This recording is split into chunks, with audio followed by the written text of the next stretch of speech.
I'm Max, a visiting partner here at Y Combinator. Today I want to talk to you about something I constantly hear from YC founders, which is, I think I know who my target customer is. Now, how do I actually go find them and start a conversation? YC Startup School already released a lot of good advice on the strategy of early stage sales, doing things that don't scale, founder-led sales, making sure to charge for your product. That advice is all great, and you should definitely internalize it. But today I want to talk about the tactics of getting your first 10 customers. A few weeks ago, I made a post internally on Bookface, YC's internal social network, asking founders how they actually got those first 10 customers. Dozens of founders responded and wanted to share their experience. This video is a compilation of all my learnings. So let's get started. Before you even touch a tool or pick a channel, you need to answer one question. Where does your target customer actually spend their time? Most founders default to cold email and LinkedIn outreach. This is because it's easy. You can do it from your laptop, it feels like you're working, and there's a ton of automation and tools that you can set up for all this. And for some buyers, this actually works fine. If you're selling sales software to a sales leader, for example, email and LinkedIn actually make a lot of sense. The buyer, who is a sales leader, lives on a computer. They spend a ton of time on LinkedIn.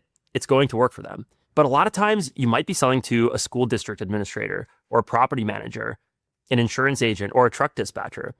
A lot of people don't sit on a laptop all day. And a lot of people don't have their inbox as the most important surface in their work life. You can blast them with cold email all you want, and you're just going to conclude that outbound sales doesn't work for you. One recent YC founder spent months on email and LinkedIn outreach to a legacy industry. His open rates and reply rates were terrible. When he finally decided to actually go to an industry trade show and walk the floor, he closed more in 3 days than he had in 3 months of sending cold emails. His customers were on job sites, and sometimes they went to conferences. They picked up the phone. In hindsight, any amount of time he spent refining the subject line or his email copy ended up being a waste of time. So before you do anything else, sit down for an hour and answer some basic questions about your buyer. What does their average day look like? How often do they check their email? Do they go to conferences, and which ones, if so?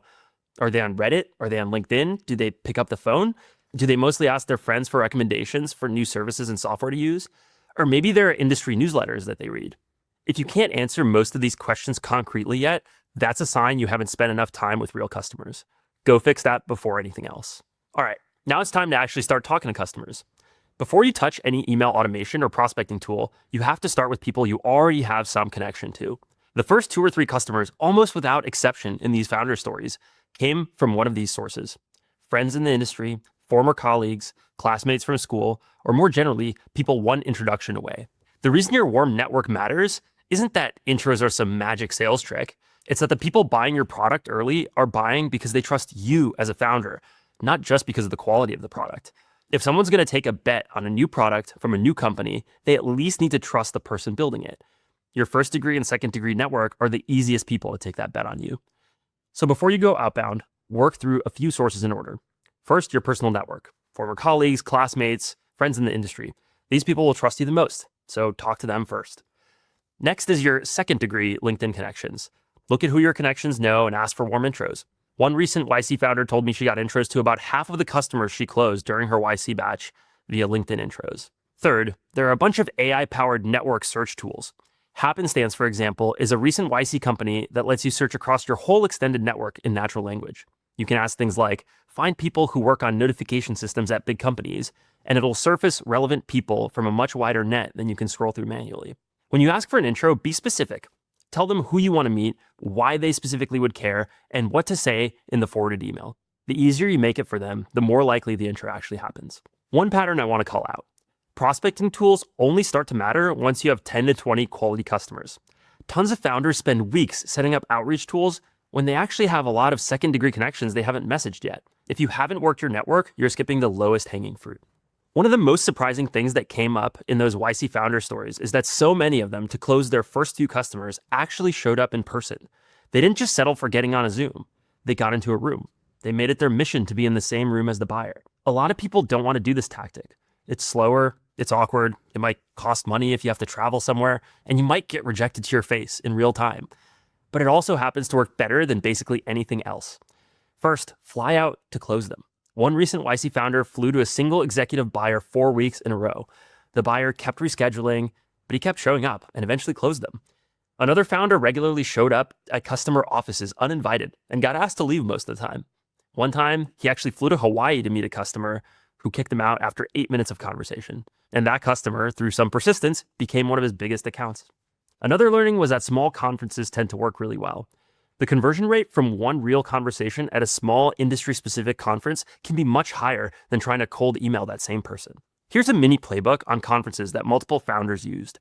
You can set up a Calendly and put 15-minute slots back-to-back across every day of the conference. Before the event starts, email the attendee list a couple of times and fill as many slots as possible. Email them again during the event to catch the people who didn't open the first email. Stack meetings the whole day, and that'll make sure you get the most out of the conference. Another tactic is micro events. A few founders I spoke to ran founder dinners or happy hours for their ideal customer profile, something like 6 to 10 people, maybe $50 to $100 a head.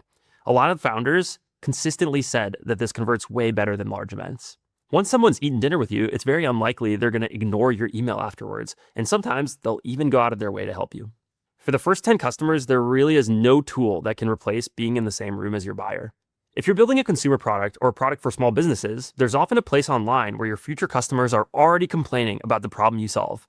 Your job is to find it and then show up there as a real person. For a lot of founders, that place has actually been Reddit. A common Reddit story looks something like this. A founder posts a video of their product on Reddit. A lot of the comments start ripping them apart, and the person thinks their launch is a disaster.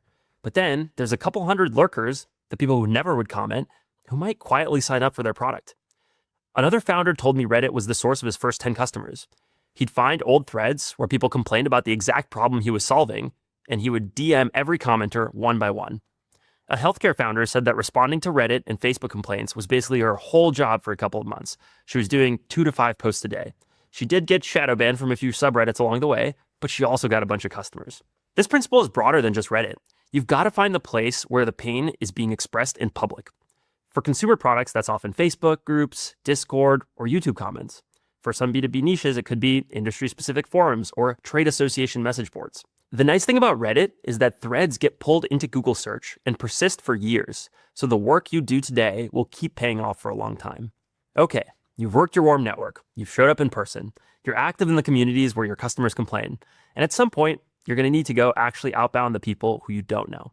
Your job is to find companies that match your ideal customer profile, find the right person at each one, find their contact info, and reach out. Here, I'll talk about a few tools that are most common and that you might want to try. Apollo was the most common starting point for the founders I talked to. It's basically a lead database with email finding capabilities and a basic sequencer. Their free tier is generous enough for you to build your first list. For most founders at this stage, Apollo alone is enough. Clay is another really popular tool. It lets you build research and enrichment workflows with AI on top of your prospect list. It starts to matter when you want to qualify leads on something very specific, like what software your prospects use, who's been hiring, or who posted about a topic recently on LinkedIn. LinkedIn Premium is the richest source of fresh professional data. Oftentimes, you'll want to send a connection request without a message, followed by a short DM once they actually accept you. One recent YC founder mentioned that he got his biggest customer this way, and that was his highest converting cold outreach channel. Great. Now you have your outbound lead list. It's time to decide how you're actually going to communicate with these prospects. One of the most interesting patterns I saw is that for a lot of founders, the most effective early outreach wasn't actually framed as a sales pitch. It was framed as something else, maybe asking for advice or for mentorship, or asking for a product review or for a whiteboard session. To be clear, you shouldn't mislead people. If you're not actually open to learning from them and you're just trying to disguise a sales call, don't do this. But if you genuinely want to learn and invest in building a relationship with these people, this framing can often be a real foot in the door. Here's a few examples. One founder reached out to dozens of CEOs in his space asking if they'd be his mentor. His messages were short, they were real, and most people were flattered. A couple accepted, and a few of them eventually became customers. Another founder talked to 200 salespeople before her team even built out the product. Every week, she'd max out her LinkedIn connections with one specific hypothesis she was testing that week, basically user research on steroids. She said about 50% of her connection requests were accepted, and she converted 20% of those into calls. By the time she had a product, she already had a pipeline of people who'd told her exactly what they needed, and she could go reach out to them.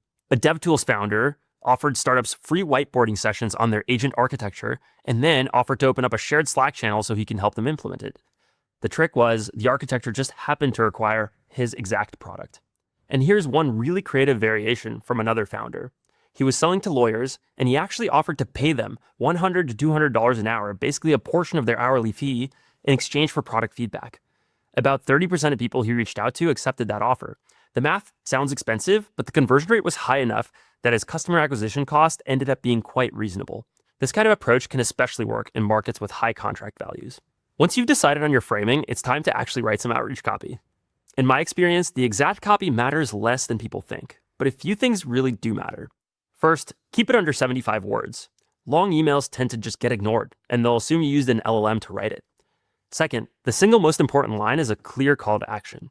What do you actually want from this person? Do you want to reply? Do you want to call? Are you offering a 15-minute demo? Make it really clear. Otherwise, they'll assume the worst, basically that you're going to eat up a bunch of their time.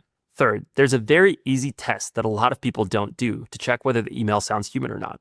Find a friend and just read your email out loud to them. If anything sounds like something you wouldn't actually say to a real person, rewrite that part. This is basically a 1-minute sanity check, and it'll help you remove most of the AI-sounding lines that end up ruining cold emails. One last tip here. Some founders said that their highest converting outreach gave the prospect something before asking for anything. For example, an API security company can do a quick vulnerability scan on the prospect's public website and show them what they found. If you're a mobile onboarding tool, you can walk through the prospect's app and send a couple of specific suggestions. One example from the YC founders I talked to was a compliance startup that prepared a short audit note specific to that prospect's product. And then they asked each one for a meeting to go into more detail. Now, this kind of work is not sustainable at scale, and that's kind of the point. You're not trying to do this at scale. You're trying to get your first 10 customers. 20 minutes of work before asking for 30 minutes of someone's time is actually quite a reasonable trade. And one last thing here, don't forget to follow up. Something like 3 or 4 times over a couple weeks is perfect. I want to leave you with one frame that I think is a really useful way to think about this whole phase. Customers 1 through 3 almost always come from your personal network. Again, friends, former colleagues, people one intro away. In my founders survey, there were basically no counterexamples to this pattern of how people found their first few customers. For customers 4 through 10, they come from doing things that don't scale. Flying out to customers, sending Reddit DMs, a small dinner for 6 prospects, personalized LinkedIn DMs, or free consulting sessions.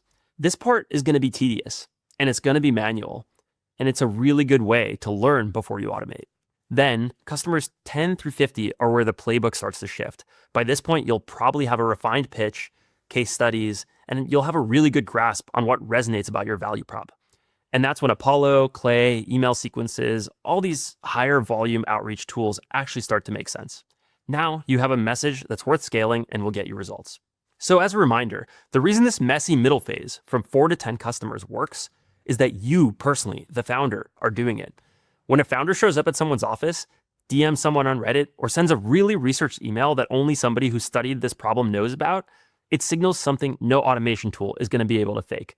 That you care enough about this problem to put your own time into it. That's your advantage right now. It's the one thing you have that established companies in your space won't. So you have to really lean into that. So in conclusion, the first 10 customers will likely not come from a tool. They're going to come from you manually tapping into your network and showing up. You don't have to be an amazing salesperson to do this. You just have to be willing to do the unscalable things that most salespeople and founders are not willing to do. Good luck, and I can't wait to see what you build.